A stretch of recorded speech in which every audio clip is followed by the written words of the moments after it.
Hello, welcome to this lesson of Mastering Java. Here we're in lesson 4. We're going to begin to talk about classes and objects again, but now we're going to actually write the code to show you how it's done.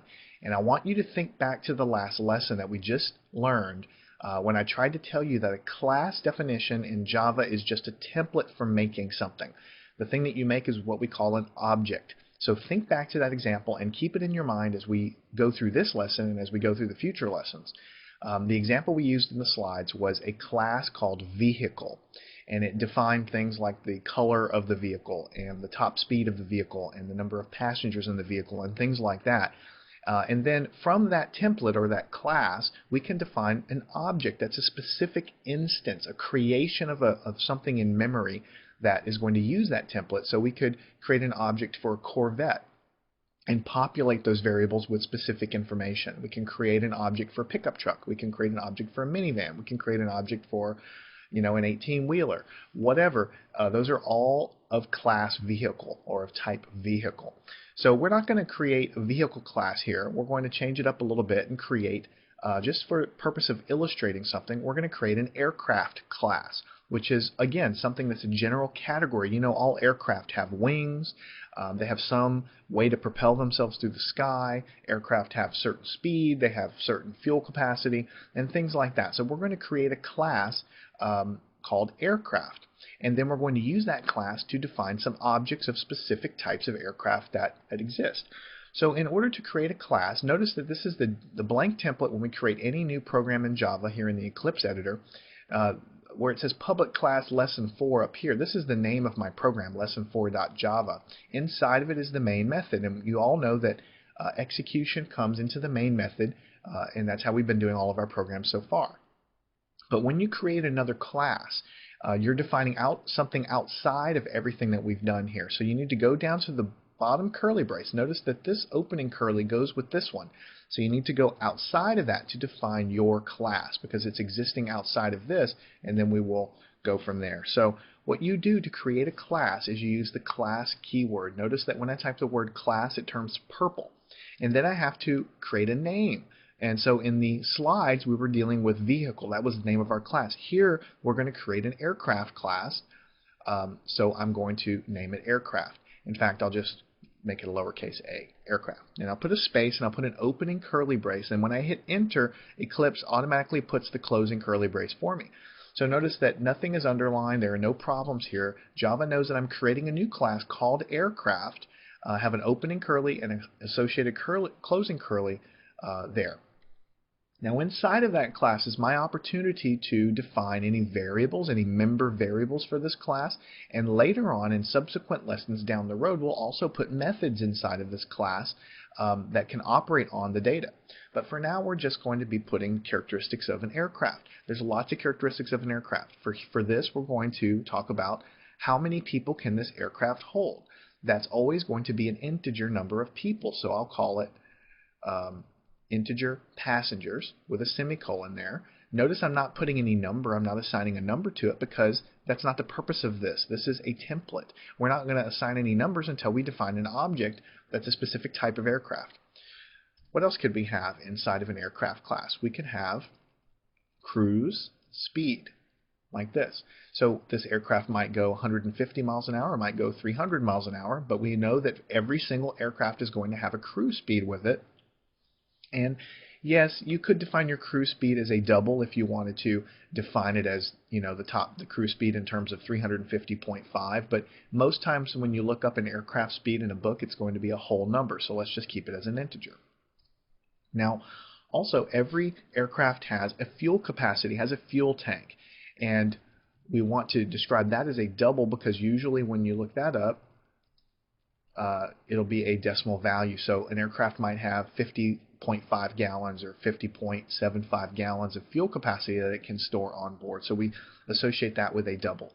And then also every aircraft might have something called a fuel burn rate. You can think of this as almost like miles per gallon in terms of what you might have seen for a car. Well, an aircraft burns fuel in terms of gallons per hour. So I'll just put a little note here, gallons per hour, right?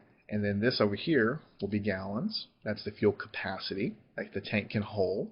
The cruise speed could be in miles per hour. A lot of times aircraft miles speed is in knots, which is nautical miles per hour. But anyway, for this example, we'll just call it miles per hour. You could also use kilometers per hour.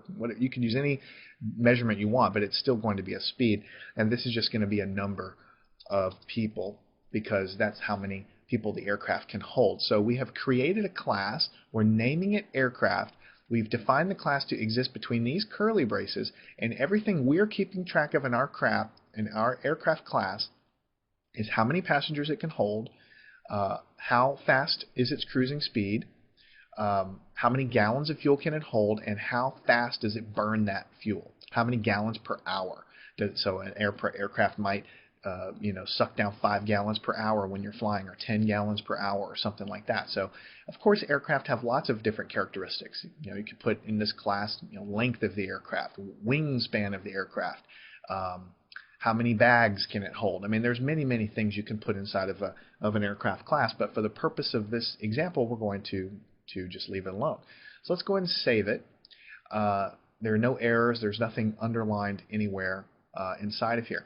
Now remember that the purpose of a class is a template. Nothing's actually stored in memory right now because we haven't created any objects. An object is sort of like a physical thing, as much as a computer can hold physical things, you have to realize. But a class is just a template. When we associate it with an actual object, that's when memory is allocated, and that's when memory is assigned to hold whatever these variables are going to hold. And the way you do that is you have to create the object. So there's two parts of this. You have to first have a class definition, and then you create your object. So you go up here into the main method because that's where program execution is going to start. Now let me point out to you something a little obvious first before I create this class. Let's say, or before I create this object, let's say I wanted to create an integer variable like we've done many times before. I would type in integer. Let's say I wanted to call it var1, and I would assign it equal to 5, and I would put a semicolon, right? Or if I wanted to create a double, it'd be double var2 equals 3.65, something like this. We've been doing this a lot. We have the type of variable we're creating, the name of the variable, equals, and then the value of the variable. That's something we've been doing all along, right? Now, it's very similar when you create an object. See, here we have the class name, which is the template for the type of object that we want to create. So much like we have to type integer, we have to tell Java what type we're trying to create. So we type aircraft, right? So we have aircraft, and then we want to give it a name. So let's say this is a very popular airplane that you can go rent at an airport, Cessna 172. You probably have heard of that, all right? So this is the type, much like integer is kind of like a type. This is the name of our object, much like var1 is the name. Now we have to put something in it, right? So we do an equal sign. Now you don't just type a value, because this is actually an object we're creating. So you use the new keyword, aircraft. And then you have to put the 2 parentheses there and hit a semicolon. Now I want you to make sure you understand, I'll put a little note here, creates object of class aircraft. This is very, very important for you to understand this line because you're going to see it a lot in Java programming. Basically, it's exactly the same. Now, I shouldn't say exactly. The way it creates objects is a little bit different than what we're doing up above, but conceptually you can think of it this way. Integer is the type, var is the name, 5 is the value that goes into this. This is the class, this is the name, and inside of this placeholder we're putting a new object of type aircraft. That's what we're doing. So at this point, and only at this point, in memory there is a object that is named Cessna 172. It is has the characteristics of the aircraft class. So now associated with this name is a variable that holds passengers, a variable that holds the cruise speed, a variable that holds the fuel capacity, and a variable that holds the fuel burn rate. All 4 of these variables are now associated with this name because this is an object and because we've declared what this class looks like. All right, now let's say I actually own 2 airplanes, which I don't, but if I did, I wanted to create another one. Let's call it aircraft. That's the type or the class there. And the name of this is a Piper Saratoga. Again, another very popular aircraft that seats more people and it goes a little bit faster. So that's the type in the name, set it equal to new, and what are we creating? A new object of type aircraft. And you have to put the two parentheses here. We'll talk about why the parentheses are there a little bit later. You can kind of think of it almost like a function call that comes down here, or a method call that comes down here and just kind of starts this process off of creating this object. But we'll get to it a little bit later, the actual details here. But for now, just notice that you have name, or I should say you have type or class, and then you have name, and then inside of this you're assigning a new object that's created. So at this point in time, you have in memory an object called Cessna 172 that is of class aircraft that has these variables associated with it, and you also have another object called Piper Saratoga, which is a totally different aircraft, but it's assigned the same variables because it's a part of the same class. So these two objects now exist in memory, and in future lessons we're going to learn how to put numbers into these variables, because obviously the Cessna 172 seats 4 people, all right, and the Piper Saratoga seats 6 people. So, and of course the speed is different from a Cessna to the Piper, and so we're going to learn how to actually assign values to the member variables, to the instance variables that are defined down there.